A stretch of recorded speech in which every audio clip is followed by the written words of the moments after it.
he shot your mom? Yeah. Wow. Okay, the little boy shot his mom. I have the little boy here down at my house. His mom's up there. He shot his mom with a .22. Joey, what's your last name? It's Joey McVeigh. Hello.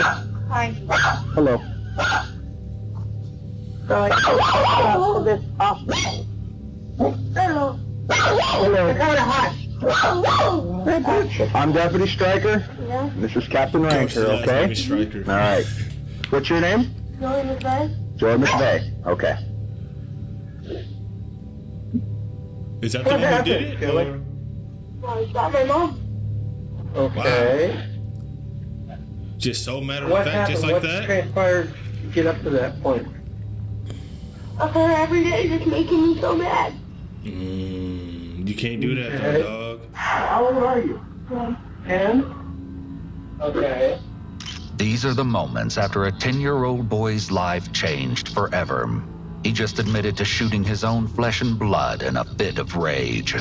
Caught in the throes of this earth-shattering moment, young Joey McVeigh is clearly still in shock. So where did you get the gun from? Your room? Why you got a gun in your room Okay. at 10? What kind of gun did you have? 22. A 22? Rifle, handgun, or what? Nothing. Okay. I know my dad. Laying back on your bed? Yeah. Wow.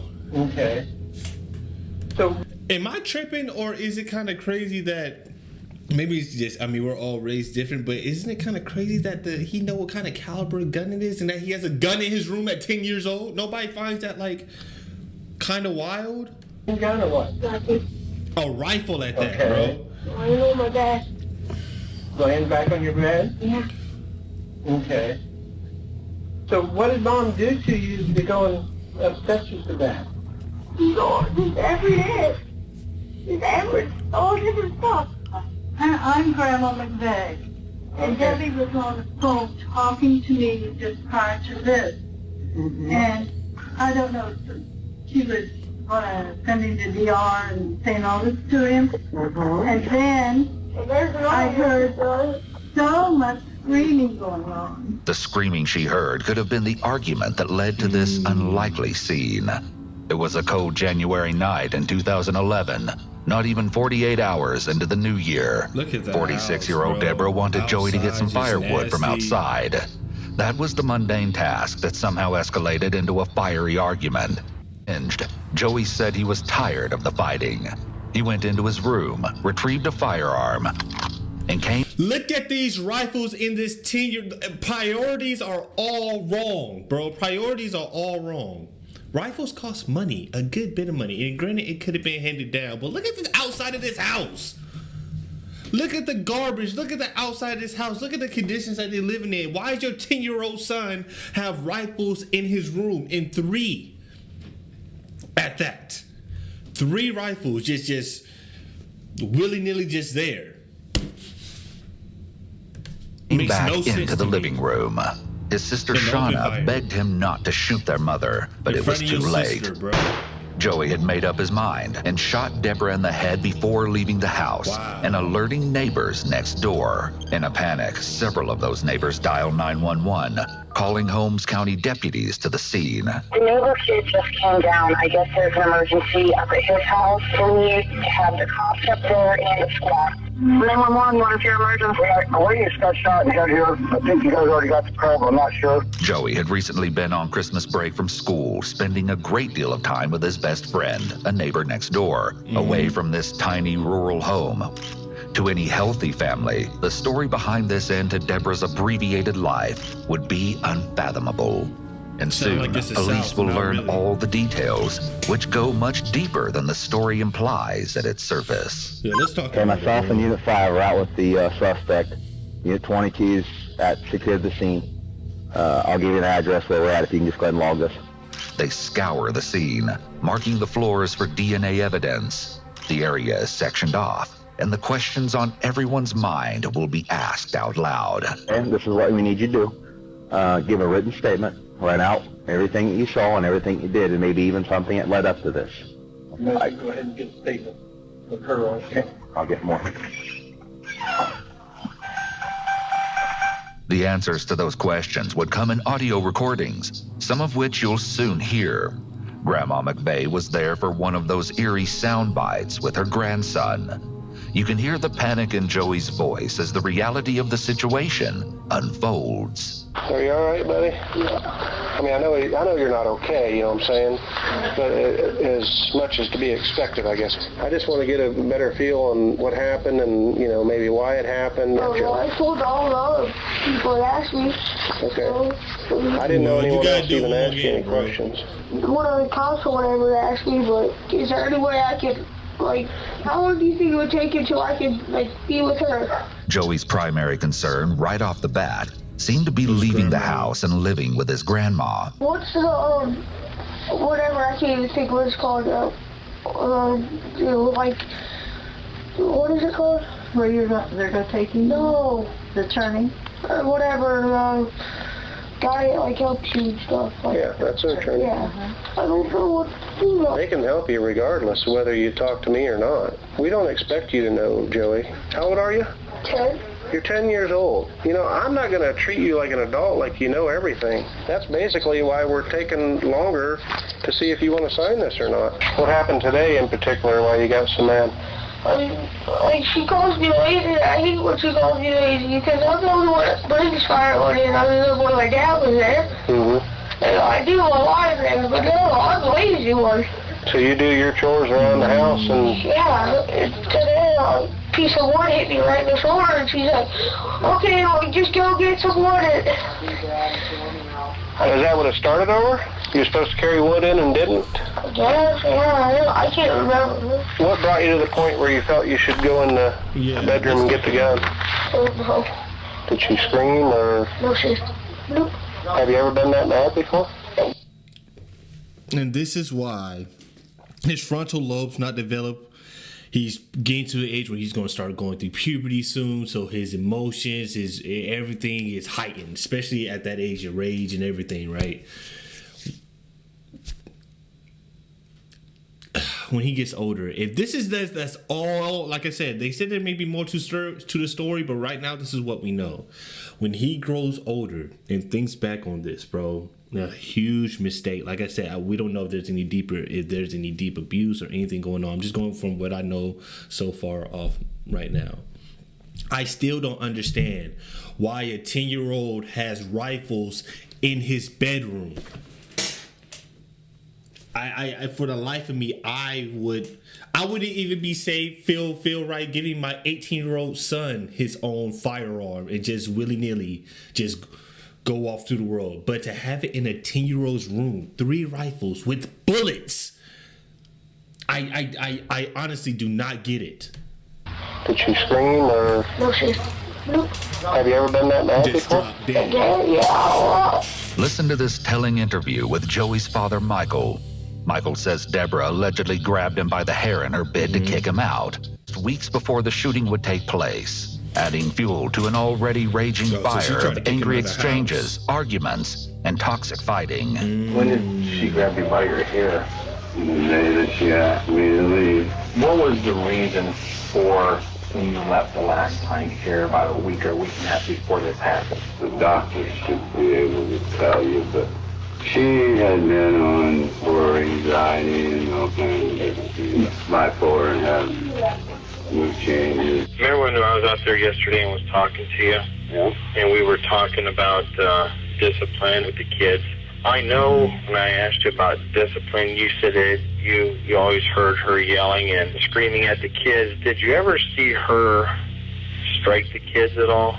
Oh, yeah, I even saw her 6 years ago. She got her Josh, the big Josh. I had to get her off of him that time. Is that Josh Mike? Yeah, she had him in the corner and slapped the shit out of him. She had anger issues bad, you know?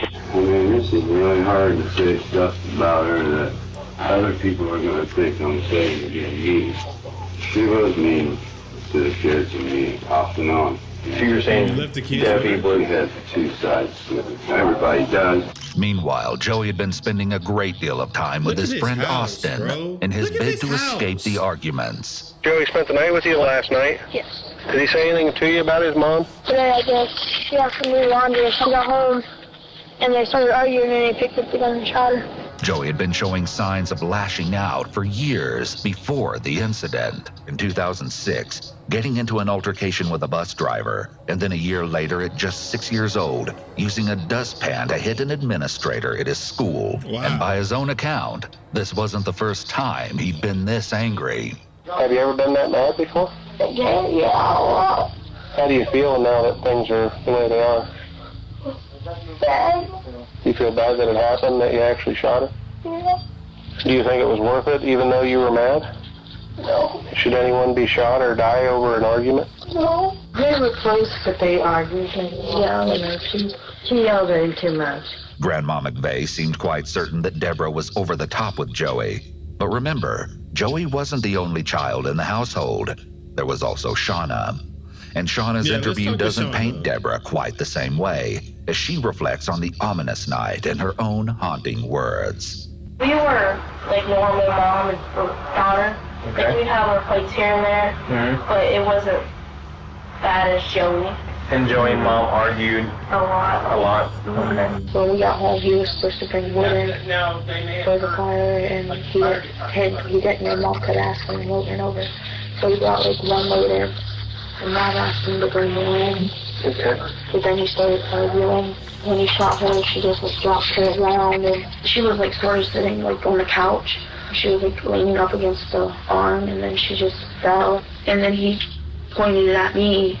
I told him not to go out to check on Mom, and I went to put the gun down first, and he put it on the couch. I don't know what the officer put it in on his bed. No, he set it down on the couch. And went, Yeah, it sounds like we gotta get Joey up out of here, dog. And this is just maybe because I had like, I don't know, tough love. Like we grew up with tough love. I don't get it, bro.